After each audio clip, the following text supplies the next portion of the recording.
অনেক ধন্যবাদ আপনি অনেক অনেক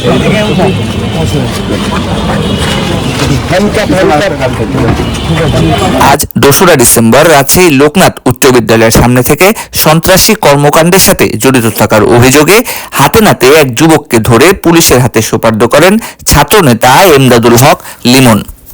অভিযুক্ত আওয়ামী লীগ সমর্থিত সেই যুবক রাব্বির বিরুদ্ধে গত 4 ও 5 আগস্ট রাজশাহীর রাজপথে ছাত্রদের উপর হামলা ও রাস্তায় অস্ত্রসহ শোডাউনের একটি ভিডিওর প্রমাণ মেলে।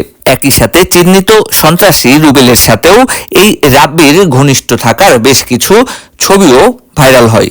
এই সময় পুলিশের বিরুদ্ধে অভিযোগ তুলে ছাত্রদল নেতা লিমন জানান, এর আগে বিএনপি ও ছাত্রদলের নেতাকর্মীদেরকে কখনোই ধরতে বিলম্ব করত না এই পুলিশ। তাহলে এখন কেন এই সমস্ত আওয়ামী সন্ত্রাসীরা প্রকাশ্যে ঘুরে বেড়াচ্ছে এবং নিষ্ক্রিয় ভূমিকা পালন করছে পুলিশ? সেই সাথে চোখে আঙ্গুল দিয়ে পুলিশকে তার দায়িত্বও দেখিয়ে দিচ্ছিলেন জনপ্রিয় এই ছাত্রদল নেতা। আইডি কার্ড, ওর নাম হচ্ছে রাব্বি। এই যে একে ধরেছি, আর এই ছাত্র আন্দোলনে এই যে 23-এর রনি যে অস্ত্র সহকারে গুলি করেছে আপনারা দেখেছেন, ওই গুলি করা অবস্থায় মানে শোডাউনে যাওয়ার ভিডিও আছে। এই ভিডিওটা দেখি ওস্তাদ, এই যে হ্যালো, এই যে আমরা ভিডিওটা দেখাচ্ছি। এই যে আপনার এই যে তুমি এই যে এটা না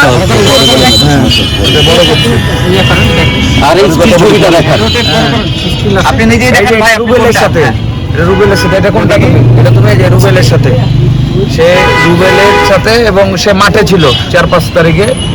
দেখতে পাচ্ছেন যে দেখাও তো, দেখো হ্যাঁ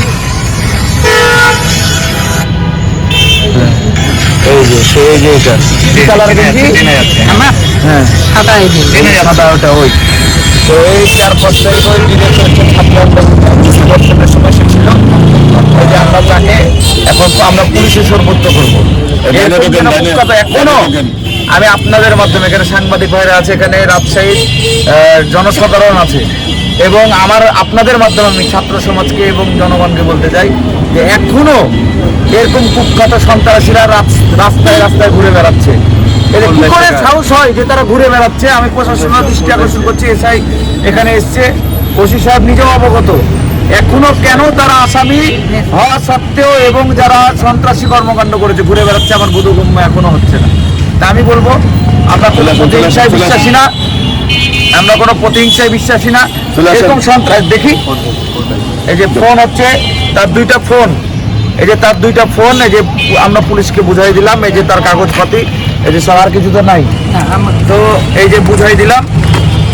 আর আপনাদের মাধ্যমে আমি জানাতে চাই যে এরকম কুখ্যাত সন্ত্রাসী এখনো যারা ঘুরে বেড়াচ্ছে তাদেরকে প্রশাসনকে অনুরোধ করব, আপনারা তাড়াতাড়ি অতি দ্রুত তাদের বিরুদ্ধে ব্যবস্থা নেন, নয়তো আমরা গণ আন্দোলন করে তুলব। অনেক প্রতিষ্ঠানে এখনো যারা এই ছাত্র জনতার আন্দোলনে যারা গুলিবর্ষণ করেছে, যারা এর মতো যারা সন্ত্রাসী কর্মকাণ্ডে জড়িত ছিল, তারা এখনো চাকরিজীবী অবস্থায় রয়েছে, যারা চাকরি করছে, তাদের বিরুদ্ধেও যেন ব্যবস্থা না হয়। আমি বিভাগীয় কমিশনার রাজশাহী সিটি কর্পোরেশনকে মহোদয়কে আমি তাদেরকে অনুরোধ করব, আমি বিভিন্ন প্রতিষ্ঠানে এখনো কর্মরত আছে, তাদেরকে চিহ্নিত করে যদি ব্যবস্থা না হয় তাহলে আমরা আন্দোলন করতে বাধ্য হব। এটা অতীতেও বলেছি, আবারও বলছি। আজকে যে এই রাব্বি হচ্ছে রনির ব্যবসা দেখাশোনা করে, এখনো আপনারা ধরাছোঁয়ার বাইরে, আমাদেরকে ধরে দিতে হচ্ছে। কিন্তু যখন বিএনপি আমরা ছিলাম বা ছাত্রদল করেছি, তখন আর পুলিশকে বলে দেওয়া লাগতো না যে আমরা বিএনপি করি, আমরা ছাত্রদল করি, দেখলেই কিন্তু রাস্তা থেকে গ্রেপ্তার করতে। এটা কেন হচ্ছে না আমার বোধগম্য হচ্ছে না। যে পুলিশ প্রশাসন ভাইরা আছে, শরীফুল ভাইরা আমাদেরকেও গ্রেপ্তার করেছে একসময়। এটা আমি বলবো যে অনেক প্রশাসনের ভাইরা আছে, গ্রেপ্তার করতে কখনো নাম লাগতো না, যে লিমন ছাত্রদল করে গ্রেপ্তার করেছে। আমি উদাত্ত আহ্বান জানাবো আপনাদেরকে যে ভাই শীর্ষ যারা সন্ত্রাসী কর্মকাণ্ডে জড়িত তাদেরকে যেন অতি দ্রুত গ্রেপ্তার করা হয়, এটা অনুরোধ করবো। আর আপনাদেরকে হাতে তুলে দিলাম।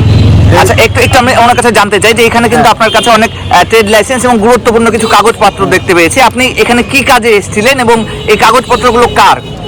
এটা হচ্ছে আমার বড় ভাইয়ের, এবং আমি কাজে এসেছিলাম তখন।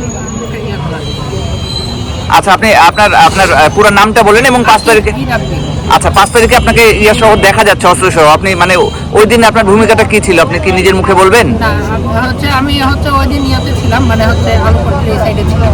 কিন্তু মিছিলে যে আপনাকে দেখা যাচ্ছে সাথে, এখানে এই ব্যাপারটা কি? না, ওটা তো রনির সাথে আগের দিন। আর রুবেলের সাথে যে সন্ত্রাসী যে 2 হাতে গুলি করছিল, একজন ভাইরাল সন্ত্রাসী, ওনার সাথে আপনার একটা সখ্যতার অনেক প্রমাণ পাওয়া যায় এবং ছবিও দেখতে পাচ্ছি, এই ব্যাপারটা কি? অনুষ্ঠানে আমরা ছবি তুলেছিলাম। আচ্ছা, এটা আপনার বক্তব্য ছিল। সম্পর্ক তো আছে। আপনার ওর হোয়াটসঅ্যাপ দেখেন, চেক করেন, রনির সাথে এখনো কথা হয়। ওস্তাদ নামে সেভ করে রেখেছে, ঠিক কি না? চেক কি? জি জি জি। ওস্তাদ রনি হচ্ছে, আমি ক্লিয়ার করে দিই, 23 নং ওয়ার্ড আওয়ামী লীগের সেক্রেটারি। তো ওই নিজেই বলবে, আমাদের কিছু বলার নাই। ওই নিজেই স্বীকার করবে। এক পুলিশ এটার সাথে এক পুলিশ জড়িত, পুলিশের দ্বারা এক পুলিশ নাম কি? এসআই মিজান। উনি কোন সেও থানার? এর সাথে contact রাখছে এবং দাঁড়ান আমি বলি, তার হোয়াটসঅ্যাপ এসআই মিজান, সে কোন থানায়? কোন থানায়? বলিয়া এসআই মিজান। এসআই মিজান নামে কোনো এসআই নাই। এসআই আছে? না না, এসআই মিজান নাম আপনি ডিলিট করতে পারেন, আমার কাছে নাম্বার আছে। আচ্ছা, উনি সম্ভবত ট্রান্সফার হয়েছে কোনো জায়গায়। আইডেন্টিফাই করতে হবে। আচ্ছা, সেটা আইডেন্টিফাই করে না, সে পুলিশের সকল তালিকার ডকুমেন্টস সে সরবরাহ করছে একে। এটা আমি উদাত্ত আহ্বান জানাবো, এটা তদন্ত করে দেখা হবে। ধন্যবাদ ভাই, এখানটা অনেক ধন্যবাদ আপনাকে। আপনি হ্যাঁ তুলে দেন। অনেক অনেক ধন্যবাদ। হ্যান্ডকাপ আমি আছি।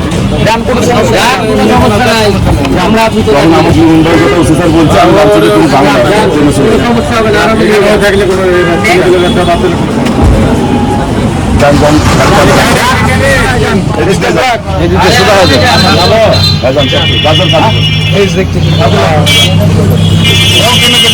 কোনো কিছু যাবে না।